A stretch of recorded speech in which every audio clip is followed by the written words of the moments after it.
વિદ્યાર્થી મિત્રો, મારી યુટ્યુબ ચેનલમાં તમારું હાર્દિક સ્વાગત છે. આજે આપણે કરવેરા ભાગ 1 પ્રકરણ 5ની અંદર દાખલા નંબર 1 થી 3 ગણ્યા. હવે દાખલા નંબર 4 અને 5 ઉદાહરણ જોવાના છે. એનાથી પહેલાં મિત્રો થોડીક ગ્રેચ્યુટી ચૂકવણીની શરતો આપણે જોઈ લઈએ. પેન્શનની સ્કીમ આમ તો અત્યારે હાલ 3 છે. એક 1972ની, એક નવી સ્કીમ નેશનલ પેન્શન સ્કીમ શરૂ થઈ છે 1/1/2004થી. જે કર્મચારી દાખલ થયા હોય ત્યારે એને પેન્શન મળતું નથી, પણ ડબલ રકમ મળે છે. જે નવી સ્કીમ કહેવામાં આવે છે, આની જૂની સ્કીમ કહેવામાં આવે છે. અને પછી ફેમિલી પેન્શન, એ કોને કહેવામાં આવે છે એ હવે આપણે જોઈએ. સૌથી પહેલાં 1972નો હાલ જે કાયદો ગ્રેજ્યુટી ધારાનો અમલમાં છે એ પ્રમાણે ગ્રેજ્યુટીની રકમમાં કઈ રકમ કરમુક્ત કેવી રીતે મળે તે જોઈએ. તો એની અંદર જે મહિનામાં નિવૃત્ત લીધી હોય તે મહિનાના અગાઉના 10 માસની સરેરાશને માસિક પગાર ગણવો. દાખલા તરીકે 30 ડિસેમ્બર 23માં નિવૃત્ત થયા હોય તો ફેબ્રુઆરી નવેમ્બર 23ના 10 મહિના સુધી લેખવું. એટલે કે જે મહિનામાં નિવૃત્તિ લીધી હોય એ મહિનાના 10 મહિના અગાઉના 10 મહિના કેવા અગાઉના 10 મહિનાના તમારે સરેરાશ પેન્શન ગણવાનું. શું ગણવાનું? સરેરાશ પેન્શન ગણવાનું. જે મહિનામાં નિવૃત્તિ લીધી હોય તે મહિનાના અગાઉના 10 મહિનામાં સરેરાશને માસિક પગાર ગણવો. 10 માસનો સરેરાશ માસિક પગાર ગણવો. કેટલા માસનો? 10 મહિનાનો લેવાનો. 10 માસનો સરેરાશને માસિક પગાર ગણવો. 10 માસની સરેરાશ હોય, છેલ્લા 10 માસની, એને 10 ભાગી 10 માસનો પગાર ટોટલ કરી 10 ભાગી અને એની સરેરાશને ધ્યાનમાં લેવું. 30 ડિસેમ્બરમાં જો નિવૃત્ત થયા હોય તો 10 મહિના ફેબ્રુઆરીથી નવેમ્બર 23 સુધી લેખાય. એટલે કે જો મહિનાની છેલ્લી તારીખ સુધી, છેલ્લી સિવાય કોઈ પણ તારીખે એ નિવૃત્ત થયા હોય તો એ મહિનો ધ્યાનમાં નહીં લેવાનો. લાસ્ટ દિવસ સુધી જો નોકરી કરી હોય તો એ મહિનો ધ્યાનમાં લેવાનો. માનો કે તેઓ 30 ડિસેમ્બરમાં નિવૃત્ત થયા હોય તો એના 10 મહિના ફેબ્રુઆરી શરૂ થાય, ફેબ્રુઆરીથી નવેમ્બર સુધી લેખાશે.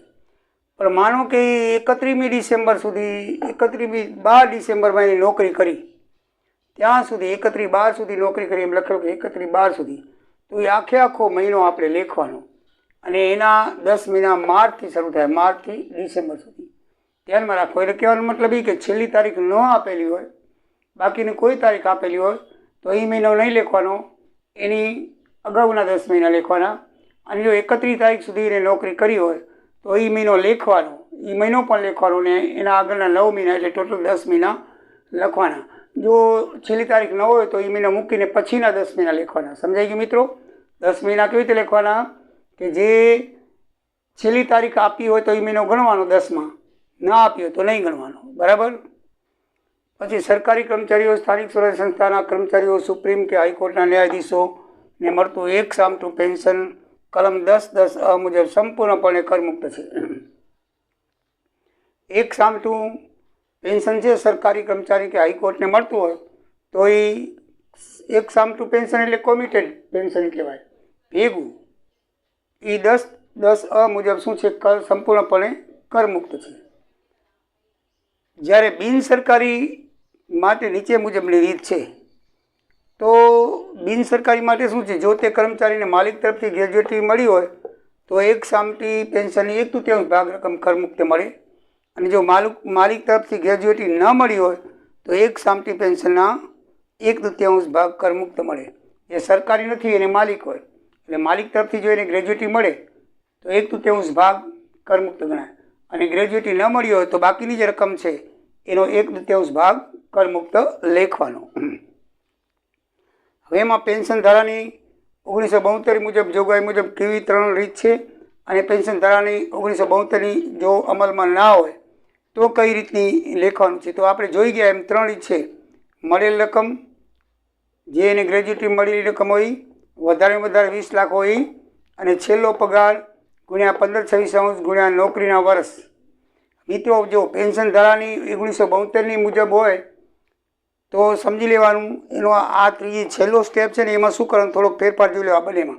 આ બંનેની અંદર આ પેન્શન ધારા 1972ની જોગવાઈ મુજબ છે અને આ પેન્શન ધારા 1972ની જોગવાઈ મુજબ ના હોય, આ નથી. તો એમાં પહેલી બે તો બે સેમ જ છે. જો મળેલ રકમ જે હોય તે આપણે જે ગ્રેજ્યુટીની મળેલ રકમ એ લેવાની, વધારે 20 લાખ કરમુક્ત છે એ શરત, વધારે 20 લાખ છે એ શરત. પણ ત્રીજી શરતની અંદર છેલ્લો પગાર જે 1972નું ધારાધોરણ મુજબ થતું હોય તો છેલ્લો પગાર 15/26 ગુણવાનો. મહિનાના 26ને બદલે 30ને બદલે 26 દિવસ લેવાના, રજા કાઢી નાખવાની 5, એટલે 15/26 લેખવાનું. અને નોકરીના વર્ષ પૂરા લેખવાના. પૂરા કેવી રીતે લેખવાના કે 6 માસથી ઉપર હોય તો એ વર્ષ પૂર્ણ લેખવાનું, બરાબર. 8 વર્ષ અને 7 મહિના હોય તો 9 વર્ષ લેખવાનું. 25 વર્ષ ને 6 મહિના હોય તો 25 વર્ષ લેખવાનું. પણ 25 વર્ષ 7 મહિના, 8 મહિના, 9 મહિના, 10 મહિના કે 11 મહિના હોય તો એ પૂરા લેખવાના, 26 વર્ષ લેખવાના. સમજાઈ ગયું મિત્રો? જ્યારે આ સ્કીમની અંદર શું છે, 15/26 નહીં, 1/2 વડે ગુણવાનું અને છેલ્લા 10 માસનું પગાર ગણવાનો.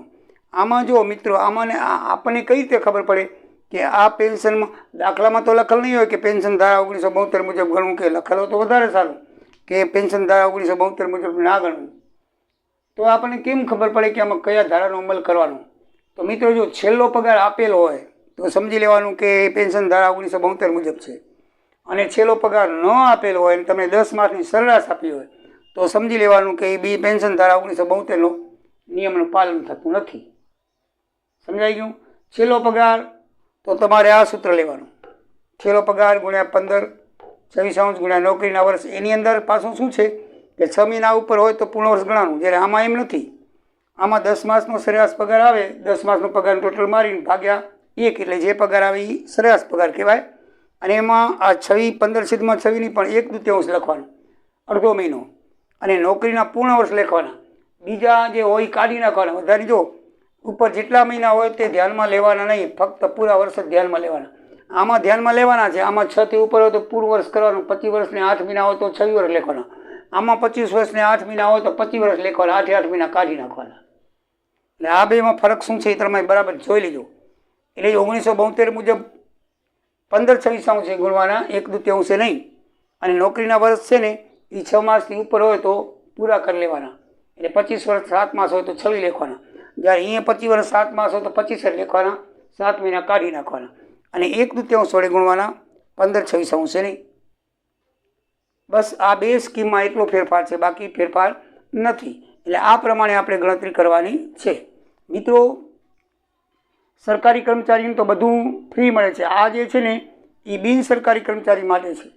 શેના માટે છે? બિન સરકારી કર્મચારી માટે છે. સરકારી કર્મચારીઓ કે સ્થાનિક સ્વરાજ્ય સંસ્થા એટલે કે રાજ્ય સરકારના કર્મચારી અને સુપ્રીમ કોર્ટ કે હાઈકોર્ટના ન્યાયાધીશોને મળતું એક સામટું પેન્શન એટલે કે કોમ્યુટેડ લીવ કેવું છે? કરમુક્તપણે, સંપૂર્ણપણે કરમુક્ત છે. જ્યારે બિન સરકારી કર્મચારીઓ, બિન સરકારી માટે બરાબર છે, એની અંદર શું છે કે માલિક તરફથી મળતું હોય, ગ્રેજ્યુટી મળતી હોય તો 1/2 ભાગ કરમુક્ત, અને ગ્રેજ્યુટી મળતી ન હોય તો 1/2 ભાગ કરમુક્ત ગણવામાં આવે છે. અને પછી એને કરમુક્ત ગ્રેજ્યુટી મળતી હોય તો કેવી રીતે ગણાય છે એ તમે જોઈ લઈએ.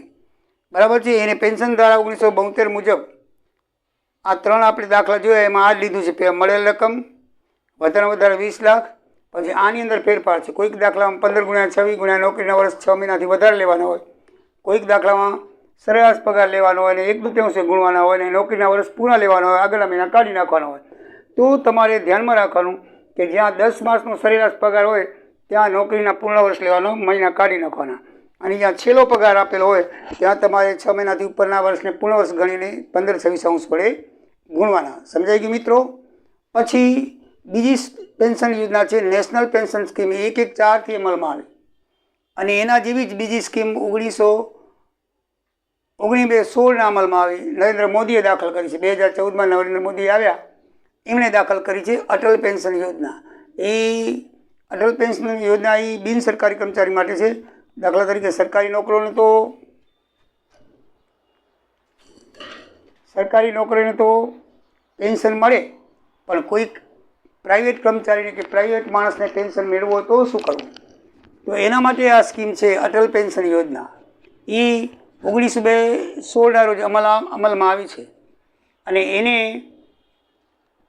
કયા કયા નિયમથી કેવી રીતે થઈ શકે છે એ જોવાનું હોય છે. કે જો આની અંદર કર્મચારી આ સ્કીમમાં પગારના 10% રકમ ફાળવે છે, તેટલી રકમ માલિક ફાળવે છે.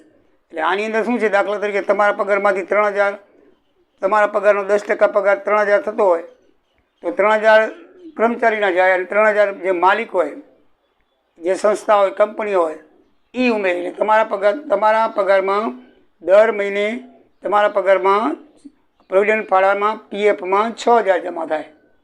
કેટલા જમા થાય? 6000. 3000 તમારા, 3000 કોના? સરકારના, મીન્સ કે પ્રાઇવેટ કંપનીના. હવે એમાં નિયમ છે કે માલિકનો ફાળો જો કેન્દ્ર સરકારના કર્મચારીઓ હોય તો 14%. હા, આ નવી પેન્શન સ્કીમ આવી છે. અટલ પેન્શન પ્રાઇવેટ છે, આ નેશનલ પેન્શન છે એ સરકારી છે. પાછી તમને એમ થાય કે ભાઈ પ્રાઇવેટ હોય તો કેન્દ્ર સરકારના કર્મચારી ક્યાંથી આવ્યા? પણ આ જે છે ને અટલ પેન્શન, એમાં પ્રાઇવેટ માણસો પણ ભાગ લઈ શકે છે. અને આ સરકારી માણસ માટે છે. નેશનલ પેન્શન સ્કીમ જે નવી સ્કીમ કહેવાય છે. હમણાં જે લોકો સરકારી કર્મચારીઓ એમ કહે છે કે અમારે આ સ્કીમ નથી જોતી, અમારે આ જૂની ખપે છે. જૂની એટલા માટે કે જૂનીમાં પછી રકમ મળ્યા પછી તમારું પેન્શન ચાલુ રહે છે, જ્યારે આમાં રકમ મળ્યા પછી પેન્શન નથી મળતું. રકમ ડબલ મળે, કારણ કે 3000 તમારા, 3000 સરકારના. સરકાર એમ કહે છે કે અમે તમને આપી દીધું, એટલે પછી પેન્શન મળતું નથી. જ્યારે આની અંદર સરકાર ડબલ નથી આપતી, તમારો ફાળો પ્લસ વ્યાજ હોય છે પ્રોવિડન્ટ ફંડમાં, એ આપે છે. અને પછી તમે નિવૃત્ત થઈ જાઓ પછી તમારા વાઈફને, તમારા બાળકો 18 વર્ષની ન થાય ત્યાં સુધી તમને પેન્શન મળે આ સ્કીમમાં 1972 કાયદા મુજબ. જ્યારે 1/1/2004થી પેન્શન બંધ થઈ ગયું. નવી પેન્શન યોજના છે, ધ્યાન રાખજો. હવે તમે દાખલ થશો એટલે તમને આ પેન્શન યોજના નહીં મળે, આમાં તમને મળશે. જોકે અત્યારે લડત ચાલુ જ છે કે ભાઈ જૂની પેન્શન સ્કીમમાં થોડોક વધારો પણ કર્યો છે, બરાબર. એટલે એ પ્રમાણે એમાં એવું હોય છે કે પગારના 10%, દાખલા તરીકે તમારો 30,000 પગાર હોય તો 10% તમારે 3000 તમારા જમા થાય, 3000 સરકાર જમા કરે. એટલે તમારા પીએફ ફંડમાં 6000 જમા થાય. કેટલા જમા થાય? 6000. અને કેન્દ્ર સરકારનો કર્મચારીઓ તો 14% જમા કરે, તો 14% એ ગવર્મેન્ટ જમા કરે, બરાબર છે. પણ એમાં નિયમ છે કે ભાઈ વધુમાં વધુ કેન્દ્ર સરકારનો કર્મચારી હોય તો બરાબર છે 1,50,000 બાદ મળે, અને બિન સરકારી હોય તો કેટલા? એને વધારે 50,000 બાદ મળે. કેટલા મળે? વધારે 50,000. આ બિન સરકારી વ્યક્તિને 20% કુલ ગ્રોસ આવકમાંથી બાદ મળે છે, જ્યારે સરકારી કર્મચારીઓને 10% કુલ આવકમાંથી બાદ મળે છે. અને માલિકનો ફાળો કેન્દ્ર સરકારના કર્મચારીને 14% માપ મળે છે. એ ત્રણેયના માપ અલગ અલગ છે. તમે વધારે કેટલો ફાળો કપાવી શકો? તો 14%. પછી બીજા એટલે 14% કેન્દ્ર, રાજ્યના કર્મચારીને 10%, અને બાકી બિન સરકારીને 20% કુલ ગ્રોસ આવકમાંથી બાદ મળે છે એને, બરાબર છે. આ 14% એને બાદ મળે અને 10% બાદ મળે, અને આને કેટલા? 20% કુલ ગ્રોસ આવકમાંથી એને બાદ મળે છે. આમાં વધારે 1.5 લાખ, આમાં વધારે 20% કીધા છે, પણ 50,000 સુધી જ બાદ મળે. કેટલા મળે? 50,000 સુધી બાદ મળે. દાખલા ગણશું ત્યારે તમને વધારે ખ્યાલ આવશે. તે નિવૃત્ત થાય કે સ્વૈચ્છિક છૂટો થાય ત્યારે મળતી બધી રકમ કરપાત્ર છે. હવે તમે જ્યારે રિટાયર થાવ, હવે નોકરી મળશે, તમે રિટાયર થાવ તો બધી રકમ કરપાત્ર થશે, બરાબર છે. આમાં રિટાયર થાવ ત્યારે વધારે 20 લાખ તમે કરમુક્ત છે. આમાં કાંઈ કરમુક્ત નથી નવી પેન્શન યોજનામાં. આ ફેમિલી પેન્શન કોને કહેવાય? તો સરકારી જીવતો હોય તેને પેન્શન મળે, પછી સરકારી માણસ ગુજરી જાય તો એની વાઈફને કે એના બાળકોને જે પેન્શન મળે ને એને ફેમિલી પેન્શન કહેવામાં આવે. અને સંપૂર્ણપણે કરમુક્ત છે. એની ગણતરી આપણે કરવાની હોતી નથી. હા, એ બીજો ધંધો કરતો ને અને આવક હોય તો એની અંદર TDS કાપી અને બાકી એની આવક કરપાત્ર ગણાય છે. એટલે ફેમિલી પેન્શન સંપૂર્ણપણે કરમુક્ત છે, કારણ કે કર્મચારી જ ગુજરી જાય છે પછી એની કુટુંબને જે પેન્શન મળે છે. જો વાઈફ હોય તો વાઈફને મળે, વાઈફ ના હોય ને બાળક 18 વર્ષ સુધી હોય જ્યાં સુધી મેજર નથી થતું, માઇનોર હોય ત્યાં સુધી એને પેન્શન મળ્યા કરે છે. વિચાર કરો, સરકારી નોકરના છેલ્લામાં છેલ્લું છોકરું 18 વર્ષનું ન થાય ત્યાં સુધી પેન્શન મળે. અને ગાંડું અથવા જેની સ્થિતિ બરાબર ન હોય એવાને જિંદગીભર મળે પાછું, એ તમને કહી દઉં. હા, જિંદગીભર મળે. ગાંડું ગયેલું હોય ને ક્યાંય સંસ્થાની અંદર એ પડાતું પોષણાતું હોય તો એને જિંદગીભર એને પેન્શન એ સંસ્થાની ખર્ચ વતી આપવામાં આવે છે. આટલી બધી સરકાર તમારી કેર રાખે છે, એટલે સરકારી નોકરી બધા પસંદ કરે છે. એટલે મિત્રો 3 પ્રકારના પેન્શનમાં તમારે જોઈ ગયું. આ જૂની સ્કીમ છે, આ નવી સ્કીમ છે, અને આ ફેમિલી પેન્શન છે. ફેમિલી પેન્શન એટલે કર્મચારી ગુજરી જાય અને એની વાઈફને કે બાળકોને મળતું પેન્શન એને ફેમિલી પેન્શન કહેવાય. ફેમિલી પેન્શન કર્મચારી જીવતો સુધી ત્યાં સુધી ના મળે. એ પેન્શનમાં પછી થોડોક ફેરફાર થાય. હા, અને એ ફેરફાર સાથે જે પેન્શન મળે એ ફેમિલી પેન્શન કહેવાય. બરાબર છે. પછી આ નેશનલ પેન્શન સ્કીમ 2004થી શરૂ થઈ. એમાં અટલ પેન્શન યોજનાનો પણ સમાવેશ કરવામાં આવે છે. 1916થી શરૂ થઈ. એમાં બધા નિયમ આ જ છે. પછી જૂની જે પેન્શન છે એને 1972ની પેન્શન ધારો લાગુ પડે છે. એની અંદર બધું આ પ્રાઇવેટ માટે આ છે બધી આ સ્કીમ. અને સરકારી કર્મચારી માટે સંપૂર્ણપણે જે પેન્શન મળે છે એક સામ ટુ કમિટેડ એ ફ્રી છે. બાકી આ જે રીત છે એ સરકારી કર્મચારી વગરની છે. હવે આપણે દાખલા ગણીને ત્યારે તમને બધું બરાબર ખ્યાલ આવશે. તો ચાલો મિત્રો આપણે દાખલા નંબર 4 અને 5 બને જોઈએ એમાં શું ફરક છે. બરાબર.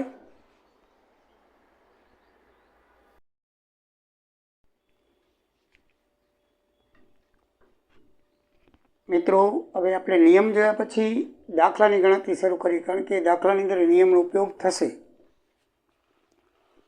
તો દાખલા નંબર 4 છે એ ગ્રેજ્યુએટીની રકમનો છે અને દાખલા નંબર 5 છે એ પેન્શનની રકમનો છે. તો બંને દાખલામાં શું ફરક છે એ જોઈ લઈએ. દાખલા નંબર 4ની અંદર રણધીર કપૂર છે એ 24 વર્ષ ને 8 માસની નોકરી કરી આરકે લિમિટેડમાંથી નિવૃત્ત 11/9/23ના થાય છે. 11/9/23ના રોજ નિવૃત્ત થાય છે. અગાઉના માલિક પાસેથી 10 વર્ષની નોકરી અંગે તેમને કોઈ ગ્રેજ્યુટી મળી નથી. નિવૃત્ત સમયે તેમને 9,50,000ની ગ્રેજ્યુટી મળે છે. 1/1/23ના તેનો મૂળ પગાર 40,000 હતો અને 1/1/23થી વધારીને 45,000 કરવામાં આવ્યો. આ ઉપરાંત તેમને મોંઘવારી પેટે 5,625 આપવામાં આવતા અને 1/1/22માં મોંઘવારી 5,000 આપવામાં આવતી.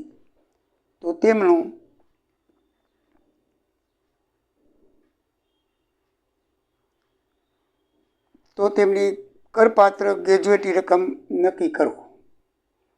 બરાબર છે. તો આપણે જોઈએ કે કંપની લિમિટેડમાં નોકરી કરતા હતા તો પહેલાં તો એ બિન સરકારી કર્મચારી છે. હવે એની અંદર છેલ્લો પગાર આપ્યો નથી. છેલ્લો પગાર આપેલો નથી એટલે છેલ્લા 10 માસની સરેરાશ પ્રમાણે આપણે દાખલો ગણવો પડશે. આપણે આગળ નિયમ જોયો કે છેલ્લા 10 માસની સરેરાશ પ્રમાણે દાખલો કરવો પડે. છેલ્લો પગાર આપ્યો હોય તો છેલ્લો પગાર નથી આપેલો આપણને, એમાં છેલ્લા 10 માસની સરેરાશ પગારની આપણે લેવી પડશે. છેલ્લો પગાર જો સરકારી નોકરી હોય ને તો છેલ્લા પગાર પ્રમાણે થાય, પણ સરકારી નોકરી ન હોય અને બિન સરકારી નોકરી હોય તો છેલ્લા 10 પગારની સરેરાશ પ્રમાણે દાખલો કરવો. તો છેલ્લા 10 માસની આપણે એ 11/9/2023ના રિટાયર થયા છે એટલે છેલ્લા 10 માસ કેવા કહેવાય? જો 11/9ના થયા છે એટલે પૂરી તારીખ નથી, એટલે 9મો મહિનો લેખવામાં આવશે નહીં. આપણે નિયમમાં જોઈ ગયા. એટલે ઓગસ્ટ સુધી 10 માસ લેખાશે. તો ઓગસ્ટ એટલે જાન્યુઆરીથી ઓગસ્ટ સુધીના 8 મહિના એ 23ના લેખાશે. જાન્યુઆરીથી ઓગસ્ટ સુધીના 8 મહિના એ 23ની સાલના લેખાશે અને આગળ નવેમ્બર ને ડિસેમ્બર એ 22 સાલના લેખાશે. ટોટલ 10 માસ થશે. સમજાઈ ગયું? 11/9થી આગળના 10 મહિના એટલે 9મો મહિનો નહીં લેખવાનો, કારણ કે છેલ્લી તારીખ હોય તો લેખવાનો છે. પૂરો મહિનો નથી એટલે એ મહિનો નહીં લેખવાનો, એ આપણે જોઈ ગયા છીએ. 8મા મહિનાથી એટલે 1થી 8 જાન્યુઆરીથી ઓગસ્ટ એ 23ની સાલ એટલે 8 મહિના એ થઈ ગયા. 22ની સાલની અંદર 2 મહિના આવે, ડિસેમ્બર ને નવેમ્બર. તો નવેમ્બર અને ડિસેમ્બર. હવે આપણે 10 માસનો સરાસરી પગાર લેખવો હોય તો એની અંદર લખ્યું છે મિત્રો કે નવેમ્બર 22ની અંદર એમની મૂળ પગાર 40,000 હતો અને મોંઘવારી 5,000 હતી. તો ધ્યાન રાખજો, મૂળ પગાર વત્તા મોંઘવારી બરાબર કુલ પગાર થાય. તો તેમનો કુલ પગાર 45,000 થયો. 2 માસનો એટલે નવેમ્બર ડિસેમ્બરનો 90,000 પગાર થાય. પછીના 8 માસનો એટલે જાન્યુઆરીથી ઓગસ્ટ માસનો, એટલે જાન્યુઆરીમાં 23/1/1થી લખ્યું છે કે એમને 45,000 બેઝિક પે મળતો. તો એટલે 5,000 વધ્યો, 40,000 હતો અને 5,000 વધ્યો એટલે કેટલો બેઝિક પે થયો? 45,000. અને મોંઘવારી ભથ્થું 5,000 ને બદલે 625 વધ્યું એટલે 5,625 થયું એમ લખેલું છે. એટલે એમને ટોટલ પગાર કેટલો થયો? 50,625. અને 8 મહિના ગુણી નાખો એટલે 8 મહિનાનો 4,05,000 આવી જાય. એટલે 10 લાખનો પગાર આપણી પાસે 4,95,000 આવે. મિત્રો જો સરેરાશ પગાર ગણવાનો હોય તો નિવૃત્ત થયા પછીના આગળના 10 મહિના લેખે ગણવાનો હોય. 31/11/990 થયા છે તો એકદમ ઇઝી છે. 23ની સાલના 8 મહિના 1 થી 8 જાન્યુઆરીના, અને પછી પાછળની 22ની સાલના 2 મહિના નવેમ્બર ડિસેમ્બર, બરાબર છે. તો એના 90,000 એટલે નવેમ્બર 2022થી ઓગસ્ટ 2023 સુધીના એને 10 મહિના થાય, આગળના 10 મહિના, બરાબર છે. તો 22ના 2 મહિનાની 90,000 અને 23ની સાલના 8 મહિનાની 4,05,000 થાય. આ બધાના બેઝિક પે અને મોંઘવારી આપી દીધી છે. એટલે આપણે આ બેનું કરીને ટોટલ પગાર કરવાનો. એ અલગ આપશે. તમને ખબર છે ટોટલ પગાર હંમેશા બેઝિક પેની અંદર મોંઘવારી ઉમેરાય. તો મોંઘવારી વત્તા બેઝિક પે એટલે ટોટલ પગાર થાય. તો એ પ્રમાણે આપેલું છે. પછી 23ની સાલમાં પણ એનો બેઝિક પગાર થોડો વધારી દીધો, 45,000 થાય. મોંઘવારી પણ વધી ગઈ, વધતી રહે 6 મહિને, બરાબર છે. એટલે 56,25 થઈ ગઈ. એટલે એનો પગાર ત્યારે 50,625 8 મહિનાનો 4,05,000 થયો. એટલે ટોટલ પગાર 4,95,000 થયો 10 મહિનાનો. એટલે 1 મહિનું ઓછું કરી નાખો એટલે સરાસરી માસિક પગાર ભાગ્યા 10 કરીએ 49,500 થાય. કેટલો થાય? 49,500.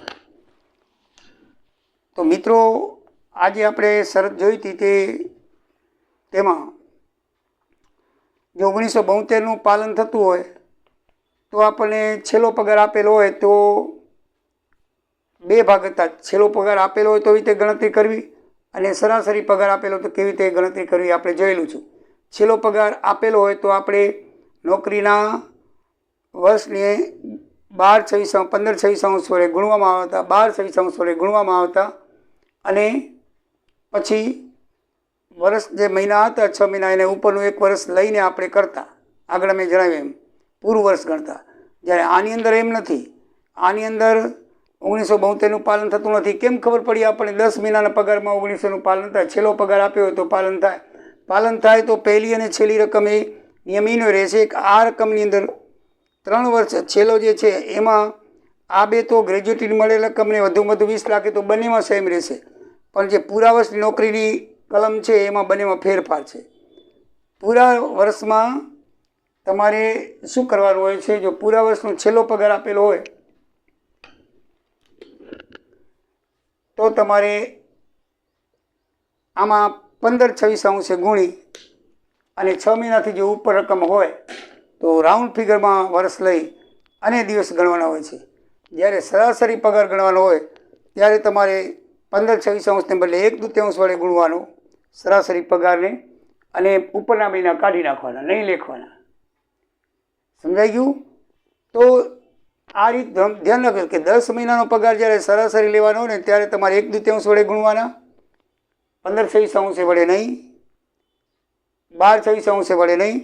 અને જ્યારે આમાં રાઉન્ડ ફિગરમાં વર્ષ નથી લેવાના, સરાસરીમાં રાઉન્ડ ફિગરમાં વર્ષ નથી લેવાના, સરાસરીમાં રાઉન્ડ ફિગરમાં વર્ષ નથી લેવાના, પણ પૂરા રાઉન્ડમાં લેવાના. એટલે ગમે એટલા ઉપરના મહિના હોય તો આપણે શું કરવાના? કાઢી મૂકવાના. અને આની અંદર 34 વર્ષને સર્વિસ એની થઈ છે ટોટલ. પહેલી 10 વર્ષની ટોટલ સર્વિસ કેવી રીતે કરી છે? પહેલી 10 વર્ષની લખી છે. માલિકે પહેલાં 10 વર્ષ નોકરી કરી હતી તો 10 વર્ષની પહેલાં આ 10 વર્ષ કુલ નોકરી 10 વર્ષ, અને 24 વર્ષની પછી 24 વર્ષને 8 માસ લખ્યા છે, પણ 8 માસ લખવાનું નથી, એટલે કુલ નોકરી એની 34 વર્ષ થાય. કેટલા વર્ષ થાય? 34. તો 34 વર્ષે આપણે એને ગુણશું તો માસિક સરેરાશ પગાર 49,500 ગુણ્યા 1/3 ગુણ્યા 34 વર્ષ બરાબર 8,41,500 થશે. ઓછામાં ઓછી રકમ એ જ છે, તો એ જ રકમ કરમુક્ત ગણાશે. એને મળી છે 9,50,000. 9,50,000 મળી છે.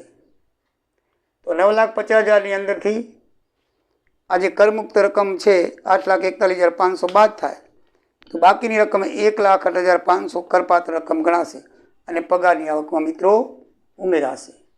સમજાઈ ગયું? 10 માસની સરાસરી કાઢવાની. નોકરી 11,900 તો આગળના 10 માસની સરાસરી એને આપેલ વિગત ઉપર આપેલ વિગત ઉપરથી શોધી 4,95,000 એને 10 ભાગો એટલે એક માસનો પગાર 4,949,500 આવ્યો. પછી એની શરત આ લાગશે, સરેરાશ પગારની શરત આ લાગશે. છેલ્લો પગાર જો આપેલો હોય તો પહેલી શરત લાગશે, મેં તમને લખાવી એ પ્રમાણે. આમાં સરેરાશ પગાર છે તો બીજી જે શરત છે એ પ્રમાણે ગ્રેજ્યુએટની રકમ મળેલ એ લખવાની, વધુમાં વધુ 20 લાખ એ લખવાની. પણ આ નિયમ 3માં ફેરફાર છે. આની અંદર તમારે 1/3 અને 34 વર્ષે ગુણવાના. ઉપરના મહિના ધ્યાનમાં લેવાના નહીં અને ઓમાં ઉપરમાં મહિના ધ્યાનમાં લેવાના હોય છે. બરાબર? તો બસ આ પ્રમાણે દાખલો થઈ ગયો. હવે ઉદાહરણ નંબર 5 છે એ પેન્શનનું છે. આ ગ્રેજ્યુએટની રકમ આવતી, કરપાત્ર ગ્રેજ્યુએટની રકમ. હવે આમાં પેન્શન તમને આપવામાં આવશે, પેન્શનની છે.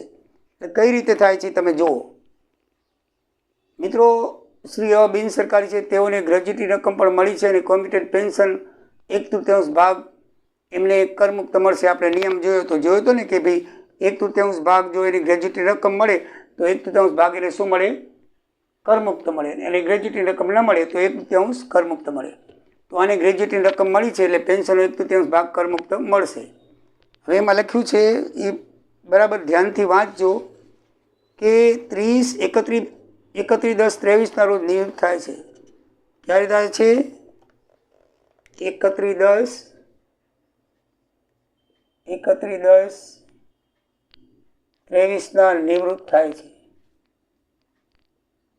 31/10/23 નિવૃત્ત. એની નિવૃત્ત તારીખ કઈ છે? 31/10. રિટાયર્ડ આપણે લખી રિટાયર્ડ તારીખ. બરાબર છે? રિટાયર્ડ તારીખ 31/10/23 થઈ છે. હવે મિત્રો એમાં એને નોકરી દરમિયાન શું કર્યું છે બરાબર વાંચજો. એમાં એમ લખ્યું છે કે તેને કંપની તરફથી 8,75,000ની રકમ ગ્રેજ્યુટીથી મળી હતી અને તેનું માસિક પેન્શન 24,000 નક્કી થયું. તો તેઓએ આ પૈકી અડધું પેન્શન 1/2/24 રોજ કોમ્યુટેડ કરાવીને 7,83,300ની એક સામટી રકમ મેળવી લીધી. તો વર્ષ 2024-25 માટે પેન્શન કોમ્યુટેડ પેન્શનની કરપાત્ર રકમ નક્કી કરો. તો મિત્રો એને અડધી રકમ 50% લેખે મેળવી લીધી છે. એમાં લખ્યું છે કે 50% રકમ મેળવી દીધી તો કોમ્યુટેડ થયેલી રકમનો 1/3 ભાગ છે મિત્રો એ એને કરપાત્ર કરમુક્ત મળે. 1/3 ભાગ ધ્યાન રાખજો. એમાં આપણે આગળ નિયમ જોયો એમાં કે જે એને કોમ્યુટેડ થયેલી રકમનો જો એને ગ્રેજ્યુએટી મળી હોય તો 1/3 ભાગ કોમ્યુટેડ થયેલી રકમનો કરમુક્ત ગણાય અને ગ્રેજ્યુએટી ના મળી હોય તો 1/3 ભાગ કોમ્યુટેડ ગણાય. આની ગ્રેજ્યુએટી મળી છે તો એની કોમ્પ્યુટેડ થયેલી રકમ પણ એને લખેલી છે દાખલામાં 7,83,300. અડધી રકમ એટલે 50% લખે તો આપણે પદમાન 50% લેખે કોમ્પ્યુટેડ થયેલી રકમ 7,83,300. તો ત્રીજા ભાગે 1/3 ભાગે કોમ્પ્યુટેડ રકમ કેટલી માપ મળે? ત્રીજા ભાગે માપ મળે. બરાબર ને? તો પદમાની તો 783,300 ગુણ્યા 100/50. એ તો આ ટકા છે. એ ટકાને તમે 50/100 લખો. તમને એમ થાય કે 100 આ ટકા છે ને એટલે 50/100 લખાય. શું લખાય? 50/100 લખાય.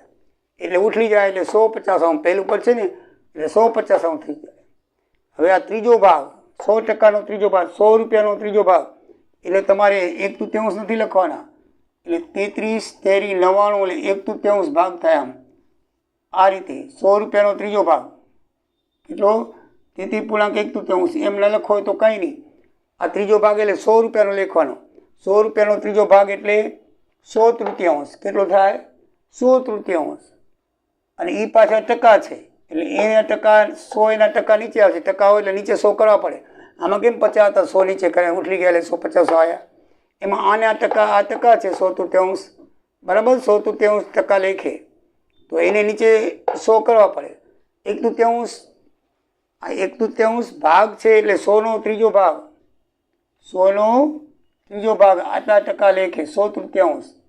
33.1 લેખે ભાગ મળે. આપણે નિયમમાં જોઈ ગયા છીએ. તો 100 ઉડી જાય. 50 દુ 100 તમે કોમ્પ્યુટરમાં કરીને ગણતરી કરી નાખજો. 5,22,200 એ કરમુક્ત થશે મિત્રો. આટલી કરમુક્ત રકમ થશે એની.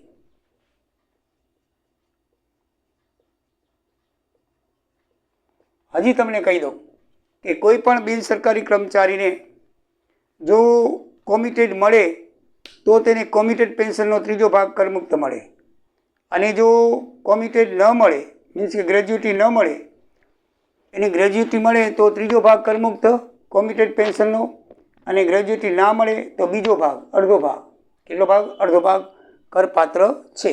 આને ગ્રેજ્યુટી મળી છે માટે કોમિટેડ થવા જે રકમ છે એનો ત્રીજો ભાગ એટલે કરપાત્ર થશે. ત્રીજો ભાગ આપણે લખ્યો 5,22,200. ત્રીજો ભાગ એટલે મીન્સ યાદ રાખજો 100/3 લખવાના મિત્રો. અને ટકા નીચે 100 કરો એટલે 100/300 કરો તો હાલે, ને 100/3 અલગ 100 કરો તો હાલે. બરાબર છે.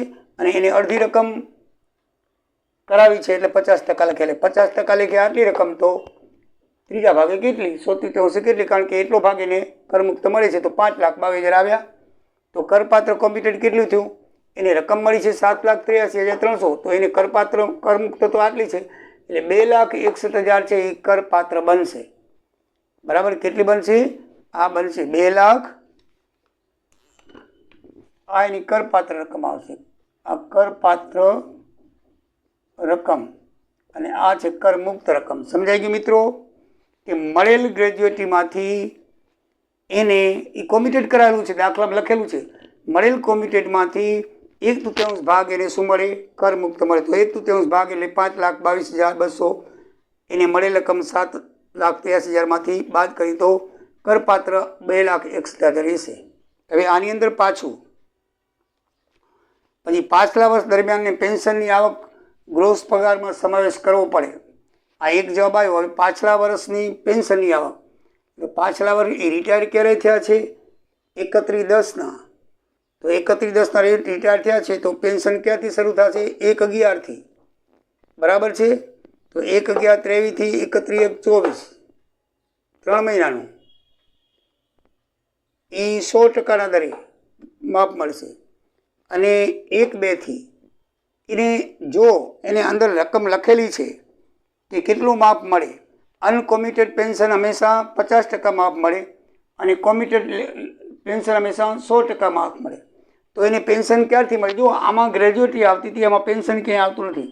આમાં મિત્રો પેન્શન, આ ગ્રેજ્યુએટીની વાત થઈ ગઈ. હવે પેન્શનની વાત થશે કે એ 31/10 રોજ રિટાયર્ડ થયેલ છે તો એનું પેન્શન છે એ પગારમાં કેટલું ગણવું? ગ્રેજ્યુએટી તો ગણવાની આવી ગઈ, એ તમને ખબર પડી ગઈ. બરાબર. હવે ગ્રોસ પગારની અંદર એની પેન્શન કેટલું એડ કરવું? કારણ કે પેન્શન મળવાનું શરૂ થઈ ગયું છે. એને પેન્શન એ 31/10/23 રોજ રિટાયર થયા તો આમાં લખેલું છે કે એનું 24,000 પેન્શન નક્કી થયું અને 1/2/24 કોમિટેડ કરાવ્યું. મિત્રો 1/2/24 કોમિટેડ કરાવી છે તો 1/2/24 થી 31/3/24 સુધી અનકોમિટેડ કહેવાય અને આગળનું કોમિટેડ કહેવાય. જો એને રકમ લખી છે કે 1/2/24 થી 1/2/24 રોજ કોમિટેડ કરાવ્યું. 1/2/24 એટલે 1/2/24 રોજ કોમિટેડ કરાવ્યું એટલે 1/2/24 પછીની જે પેન્શન મળ્યું એને 31/3/24 2 મહિનાનું. કારણ કે આ જે છે એની આપણે 24-25 વર્ષ માટે નક્કી કરવાનું છે. આકારણી વર્ષ કયું છે એનું? આકારણી વર્ષ 2024-25 છે. તો એને પેન્શન ક્યાં સુધી આમાં લખાય? માર્ચ 23 સુધી લખાય. હવે એને 1/2 કોમિટેડ કરાવ્યું તો પેન્શનમાં 2 ભાગ પડશે. એને કુલ પેન્શન કેટલા મળે? 31/10 પછી એ રિટાયર્ડ થયો તો એને 11, 12, 1, 2, 3 5 મહિનાનું મળે. તો 11, 12, 1, 2, 3 5 મહિનાનું મળે, બરાબર છે. તો એને 1, 2 થી કોમ્પ્યુટેડ કરાવ્યું એટલે અનકોમ્પ્યુટેડ રકમ ક્યાંથી લખાય? 1, 2 થી. એટલે 1, 2 થી 31, 3 સુધી એ અનકોમ્પ્યુટેડ કહેવાશે અને 1, 11 થી 31, 3 એ કોમ્પ્યુટેડ કહેવાશે. આમાં કોમ્પ્યુટેડનો સમાવેશ થઈ ગયો છે. જો કોમ્પ્યુટેડ અને અનકોમ્પ્યુટેડ કેવી રીતે લખાય કે દાખલાની અંદર સૂચના આપેલી છે કે 1, 2, 24 એને પેન્શન કોમ્પ્યુટેડ કરાવ્યું. 1, 2, 24 કોમ્પ્યુટેડ કરાવ્યું એટલે કે 1, 11 થી 31, 1 સુધીનું એનું કોમ્પ્યુટેડ કરાય અને 1, 2, 24 બાકીની રકમ અનકોમ્પ્યુટેડ કહેવાય. એને 1, 2, 24 કોમ્પ્યુટેડ કરાવ્યું છે, બરાબર છે. તો 31, 1, 24 સુધીની કોમ્પ્યુટેડ કહેવાય, બરાબર ને. એમાં લખેલું છે જો 1, 2, 24 રોજ કોમ્પ્યુટેડ કરાવ્યું તો 1, 2, 24 પછી જે પેન્શન હોય એ અનકોમ્પ્યુટેડ કહેવાય, બરાબર મિત્રો? સમજાઈ ગયું કે નહીં? તો 1, 11 થી 31, 1 3 મહિનાનું એ 100% દરેને માપ મળશે. 24,000 ગુણ્યા 3 24,000 પેન્શન નક્કી થયું એટલે 72,000 અને 1, 2, 24 થી 31, 3, 24 એ અનકોમ્પ્યુટેડ છે એટલે 50% દરે એટલે 24,000ના 50% એટલે 12,000 2 મહિનાનું 24,000. તો 76 ને 24 72 ને 24 96,000 રૂપિયા એને પાછલા વર્ષમાં ગ્રોસ આવકમાં ઉમેરવાની રકમ પેન્શનની થશે. આટલી રકમ છે એ એને પેન્શનમાં ઉમેરવાની થશે. એટલે કે આગળ જે રકમ મળી હોય એને જે ગ્રેજ્યુએટીની એ ગ્રેજ્યુએટીની રકમની અંદર જે પછી આપણે જે ગ્રોસ આવક નક્કી કરેલી હોય એની અંદર આ 96,000 પેન્શન એને ઉમેરવું પડશે. મિત્રો ગ્રેજ્યુએટીની અંદર જે કરમુક્ત છે એની રકમ આ એની કરમુક્ત કરપાત્ર કઈ રહી રકમ? એની કરપાત્ર રકમ 2,61,000 છે. એની આજે આ 96,000 પણ એ ગ્રોસ આવકમાં એમાં ઉમેરવા પડશે. શું કરવા પડશે? ઉમેરવા પડશે. એટલે પેન્શન જે છે પાછલા વર્ષ દરમિયાન માસિક પેન્શન નીચેની રકમ ગ્રોસ પાવરમાં સમાવેશ થશે. તો ગ્રોસ પગારની અંદર સમાવેશ થતી રકમ કઈ મળે? તો કોમ્પ્યુટેડ અને અનકોમ્પ્યુટેડ બંને રકમ છે એ ગ્રોસ પગારની અંદર ઉમેરાય. ગ્રોસ પગારની અંદર કોમ્પ્યુટેડ રકમ છે એ 100% ઉમેરાય અને અનકોમ્પ્યુટેડ છે એ 50% ઉમેરાય. તો 1, 2 થી એને અનકોમ્પ્યુટેડ 1, 2 થી એને કોમ્પ્યુટેડ રકમ કરાવી છે. શું કરાવી છે? કોમ્પ્યુટેડ. એટલે એનો અર્થ એ થયો કે 1, 2 પછીની રકમ અનકોમ્પ્યુટેડ લખાય. એટલે 1, 2 થી 1, 2 અગાઉની જે 3 મહિના છે એ કોમ્પ્યુટેડ લખાય.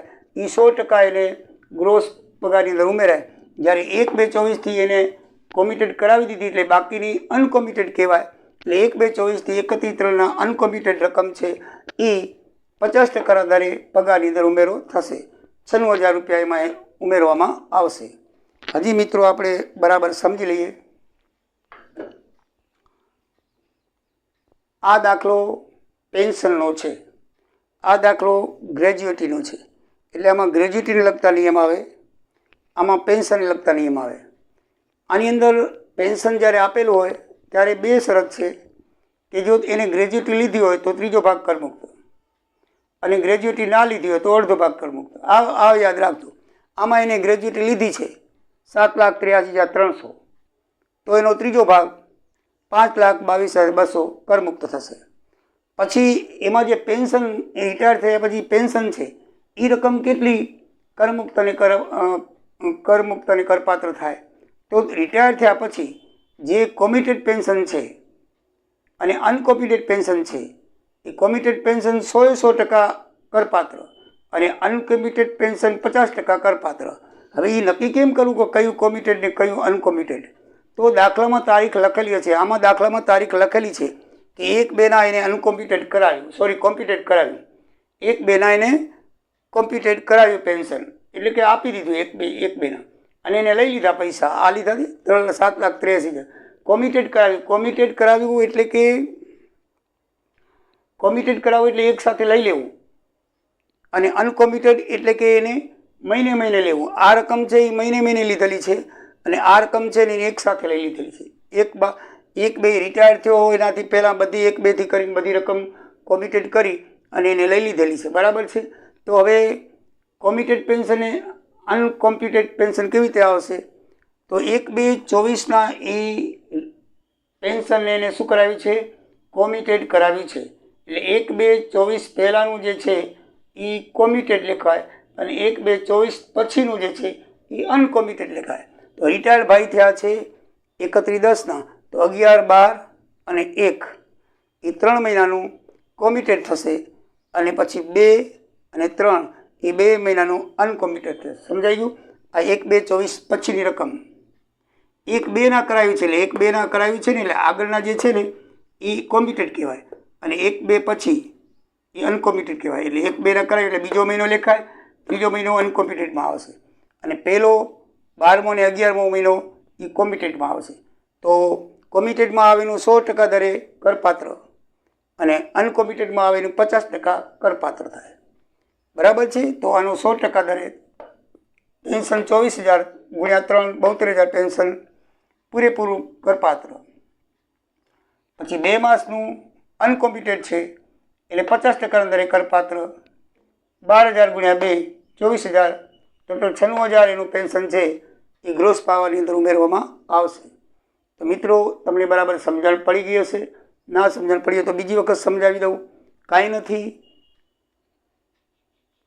ગ્રેજ્યુટી લે છે માટે એનો ત્રીજો ભાગ કરમુક્ત, ગ્રેજ્યુટીનો ત્રીજો ભાગ 2,61,000 આવ્યો. હવે બાકી રહી પેન્શનની ગણતરી. તો પેન્શનની ગણતરી જ્યારે એ કરમુક્ત, જ્યારે એ કોમિટેડ કરાવે તો કોમિટેડ પછીની રકમ એ અનકોમિટેડ કહેવાય અને કોમિટેડ કરાવે એ તારીખ પહેલાંની રકમ એ કોમિટેડ કહેવાય. તો પહેલાંની રકમ 3 માસની એ કોમિટેડ 72,000 રૂપિયા અને 1/2ના એને કોમિટેડ કરાવી છે તો એના પછીની રકમ અનકોમ્પ્યુટેડ 50% દરે પેન્શન રકમ ગ્રોસ આવકમાં આવે. સમજાઈ ગયું? હવે આ 2 દાખલા ઉપરથી આપણે શું સારાંશ છે, આપણે શું સમજવા મળે છે એ જોઈએ. પહેલો દાખલો ગ્રેજ્યુટીનો છે. તો ગ્રેજ્યુટીની રકમ જો ચાલુ નોકરીએ મળે તો પૂરેપૂરી કરમાત્ર, સમજી લો. આ ચોથો દાખલો ગ્રેજ્યુટીનો છે તો એનો સારાંશ શું મળે તો તમે બરાબર સાંભળી લો. પૂરેપૂરી રકમ જો ચાલુ નોકરીએ તમે રિટાયર્ડ થઈ જાઓ અને તમે સ્વૈચ્છિક નોકરી લઈ લો, સ્વૈચ્છિક નિવૃત્તિ લઈ લો તો તમને જે ગ્રેજ્યુટીની રકમ મળે એ પૂરેપૂરી કરપાત્ર છે, એમાં કાંઈ પણ તમારે ઉમેરવાનું નથી. હવે પછી જો તમે મૃત્યુ પામો, કોઈ કર્મચારી મૃત્યુ પામે, નોકરી પૂરી કરીને નિવૃત્ત થાય 60 વર્ષની ઉંમરે, બરાબર છે. ગુજરાત સરકાર તો 58 વર્ષની ઉંમરે નિવૃત્ત થાય, એટલે કહેવાનો મતલબ કે પૂરેપૂરી નોકરી કરે. તો એમાંની સરકારી કર્મચારી હોય તો પૂરેપૂરી રકમ કરમુક્ત છે. પણ જો બિન સરકારી હોય તો 1972ના ગ્રેજ્યુટી ધારા મુજબ આવરી લીધેલ કે ના આવરી લીધેલ મુજબ એને કરપાત્ર કરવું પડે છે. જેમાં ગણી આ રીતે, બરાબર. 1972ના કાયદા મુજબ જે છે એ પ્રમાણે ગણી તો આટલી રકમ 1 લાખ કરપાત્ર આવી. એ આપણને આમાં સમજવા મળે છે. હવે ઉદાહરણ નંબર 5માં શું સમજવા મળે કે મળેલ પેન્શનમાંથી અનકોમ્પ્યુટેડ પેન્શન સંપૂર્ણ કરપાત્ર, બરાબર છે. સંપૂર્ણ કરપાત્ર જે આર્યું અનકોમ્પ્યુટેડ પેન્શન એ 12,000, 50% દરે સંપૂર્ણ શું છે? કરપાત્ર છે. જો કોમિટેડ એક સામટી રકમ સરકારી કર્મચારીને મળે તો એ સંપૂર્ણપણે કરમુક્ત છે. જેટલી કોમિટેડ મળે એ આમાંય પણ કરમુક્ત, સરકારી કર્મચારીને બધું કરમુક્ત છે, એમ યાદ રાખો, બરાબર છે. પણ જો એને સંપૂર્ણપણે કરમુક્ત છે તેમજ તેને કોઈ પરમવીર ચક્ર, મહાવીર ચક્ર કે અન્ય બહાદુરી માટે મળેલ ઇનામ હોય તો એ પણ સંપૂર્ણપણે કરમુક્ત છે, બરાબર છે. આપણે ગણતરી કરવાની છે બિન સરકારી, સરકારી માટે કાંઈ કરવાની નથી. બિન સરકારીને જો ગ્રેજ્યુટી મળી હોય તો કોમ્પ્યુટ કરવાનો પાત્ર જે 1/3 ભાગ એ કરમુક્ત થશે અને ગ્રેજ્યુટી જો ના મળી હોય તો એનો અડધો ભાગ 1/3 કરમુક્ત મળશે. આ રીતે આપણે અહીંયા ગણતરી કરી દઈએ, બરાબર છે. આ 3 ભાગ, આમાં 1/3 ભાગ કરમુક્ત મળ્યો અને અનકોમ્પ્યુટેડનો 50% દર, અડધો ભાગ કરમુક્ત. આ અનકોમ્પ્યુટેડ રકમ થાય. અનકોમ્પ્યુટેડ એટલે કે ભેગી લીધેલી નથી, અનકોમ્પ્યુટેડ રકમ છે. અનકોમ્પ્યુટેડની રકમ 50% દરે અને કોમ્પ્યુટેડ રકમ 1/3 ભાગે ગ્રેજ્યુટી મળીએ તો 1/3 ભાગે એને 2,61,000 કરપાત્ર મળ્યું અને અનકોમ્પ્યુટેડમાં એને 50% દરે 24,000 મળ્યા. તો એ પ્રમાણે મિત્રો આ રીતે એની ગણવાની હોય છે. સારાંશ બીજી વખત સમજાવી દઉં તો ગ્રેજ્યુટીમાં પૂરેપૂરી રકમ ચાલુ નોકરીએ મળે તો કરપાત્ર, અને નિવૃત્ત કે મૃત્યુ થયા પછી મળે સરકારી કર્મચારી હોય તો પૂરેપૂરી કરમુક્ત, કાંઈ પણ ગણવાનું નહીં. પણ બિનસરકારી હોય તો આ પ્રમાણે ગણવાનું. 10 મહિનાનો પગાર ગણવાનો અને આ 3 શરત ગણવાની. એ 3 શરત મુજબ એને કરપાત્ર ગણાય. સમજાઈ ગયું મિત્રો? અને 5મા ઉદાહરણમાં ફરક શું છે કે તમે એક સામટું પેન્શન મળે તો સરકારી કર્મચારી હોય તો સંપૂર્ણપણે મુક્ત છે, પણ જો બિનસરકારી કર્મચારી હોય તો એને મળેલ પેન્શનનો 1/3 ભાગ કરમુક્ત છે. મળેલ પેન્શનનો 1/3 ભાગ કરમુક્ત છે, અને અનકોમ્પ્યુટેડ જે રકમ છે એનો 50% ભાગ કરમુક્ત છે. સમજાઈ ગયું? આ બે ઉદાહરણ પરથી મિત્રો આટલું સમજવાનું છે. આ 2 ઉદાહરણ યાદ રાખજો. ફરીથી હજી દાખલા આપણે જોશું તો તમને બરાબર ખ્યાલ આવશે. તો મિત્રો સબસ્ક્રાઈબ કરજો. હજી પણ આગળ દાખલા આપણે જોવાના છે, ઘણા બધા દાખલા છે. તો જોતા રહેજો વિડીયો, સબસ્ક્રાઈબ કરતા રહેજો. જય દ્વારિકાધીશ, જય સિયારામ.